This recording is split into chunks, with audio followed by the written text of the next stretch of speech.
Thank you for joining us. It's 2 p.m. Welcome to Friday edition of Business Nigeria.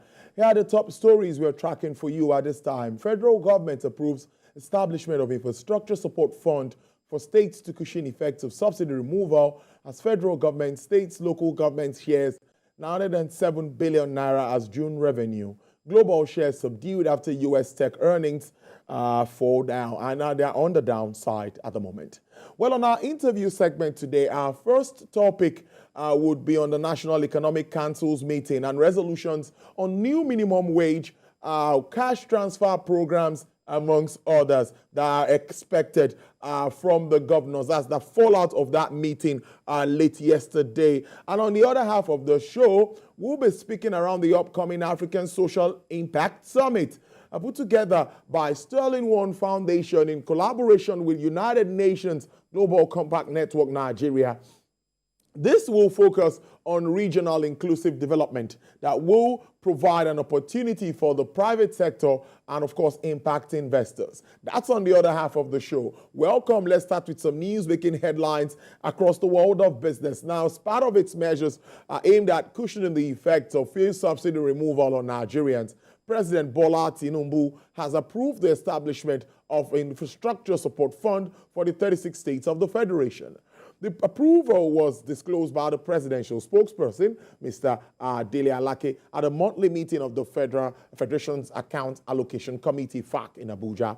The new infrastructure fund will enable states to intervene and invest in critical areas of transportation, including firms to road and market road improvements, agriculture, encompassing livestock and ranching solutions, healthcare, education, especially basic education, power, water resources that will improve economic competitiveness, create jobs, and deliver economic prosperity for Nigerians.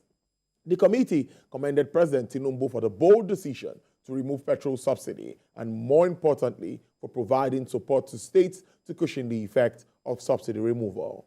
And for the first time, the Federal Inland Revenue Service generated in total tax revenue collection of 5.5 trillion naira for the first half of the year 2023. This is the highest tax revenue collection ever recorded by the service within the period of 6 months of fiscal year. Executive Chairman of the FRS, Mr. Mohamed Nami, revealed this while presenting the 2023-2024 tax revenue outlook to the National Economic Council at the Presidential Villa in Abuja.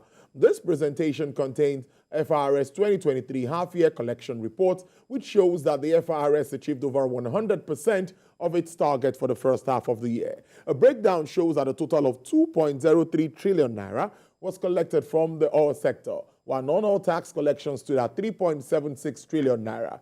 The FRS boss stated that 1.65 trillion naira was collected for the month of June, highest in a single month. The Federation Account Allocation Committee has shared a total of 907.05 billion naira of June Federation account revenue to the federal government, states, and local government councils. This was disclosed in a communique issued at the end of FAAC meeting for July in Abuja. The meeting was chaired by the Accountant General of the Federation, Dr. Oluwatoyin Maiden, in a communique that the 907.05 billion naira total distributable revenue comprised distributable statutory revenue of 301.5 billion naira, distributable value added tax and revenue of 273.23 billion naira, and electronic money transfer levy revenue of 11.44 billion naira. It also included exchange difference revenue of 320.89 billion naira.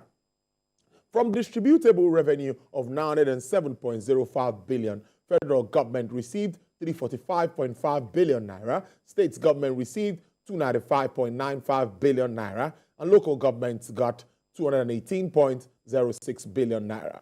A total sum of 47.48 billion naira was shared to the relevant states as 13% derivation revenue.